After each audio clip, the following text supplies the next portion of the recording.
Hello and welcome to another Friday football forecast. As usual, during the Longhorns season, you are joined by the KVUE sports team. We have two-thirds of the KVUE sports team this time. Ann Parker has the day off.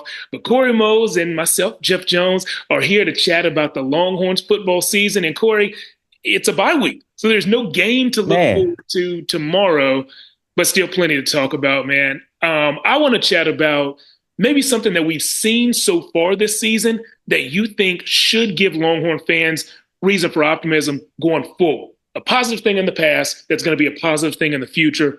What comes to mind when you hear that?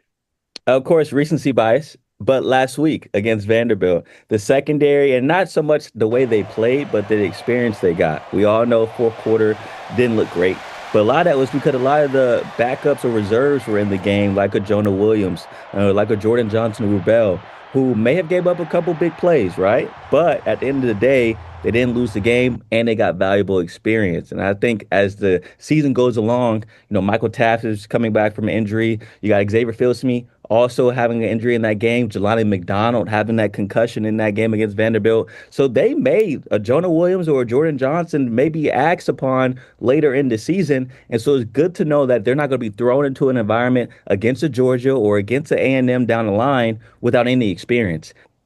You see, I'm going to answer that question with a position group that's maybe as opposite from DBs as it gets, but that E word that you used, experience, is also the heart of my answer.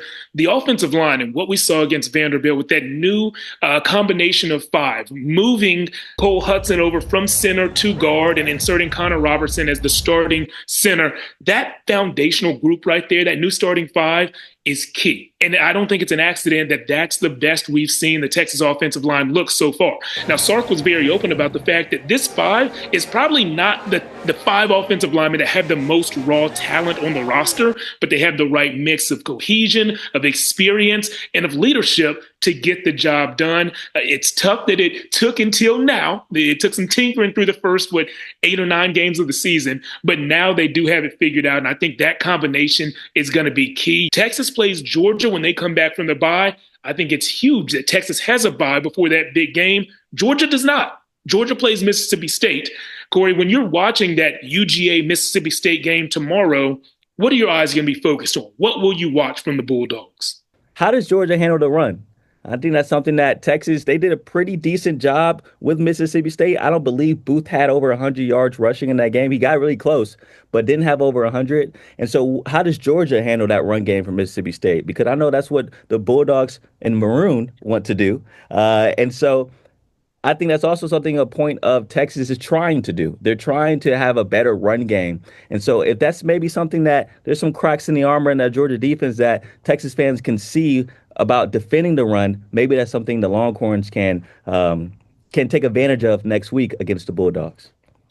Yeah, I like those answers. I think two things that I'm going to have my eyes focused on is how physical is this game? Is this a game that leaves Georgia with tons of bumps and bruises? They're beat up going into that game in Athens against the Longhorns, while the Longhorns are as healthy as they've been in weeks. If so, obviously advantage UT.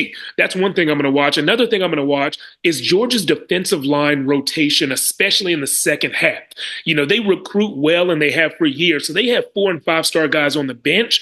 Are they actually deploying those fresh defensive linemen in the second half? If so, that could be tough for Texas if they are pass protecting with tired offensive linemen against fresh 3 or 4 fresh defensive rotations in the second half. So that's where my eyes will be fixed.